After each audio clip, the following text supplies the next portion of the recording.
At first I was going to ignore this video, but then I saw a friends only post from one of my mutuals, and I'm going to bring this conversation out, at least on my side of TikTok. So there's a video of this older white lady saying that she went to go to the store to purchase a bonnet for her curly hair. She asked the black woman what was her advice, and the black woman told her to get her butt back on the other side of the aisle. You don't belong over here. I feel like this video is doing two things. It's baiting empathy from black women, and it's trying to spark rage from non-black women. Because we all know that when it comes to the beauty supply stores and the ethnic beauty sides of like Walmart, Target, things like that, we don't see a whole lot of white women in those spaces. Those spaces are mostly black women and women of color. So non-black women that don't explore those spaces wouldn't be familiar with the energy.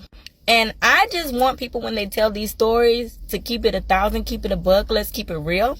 Because the non-black women who do explore these spaces and they reach over and ask our opinions on things, we normally actually give them too much information. There's never been a non-black woman or a non-black woman with a biracial child that asked my opinion on hair care and I said something to that extent.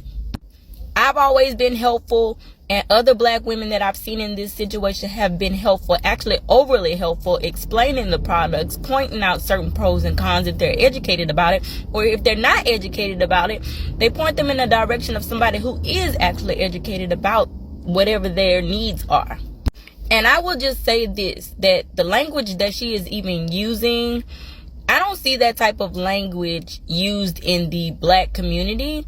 I see that type of language being used in non-black communities.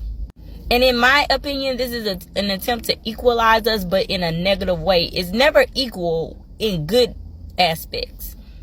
There's always an attempt to equalize when it comes to negative things and things that can make black people look bad or vilify us, especially when it comes to black women. You want to bring us down to a level that you're familiar with instead of rising.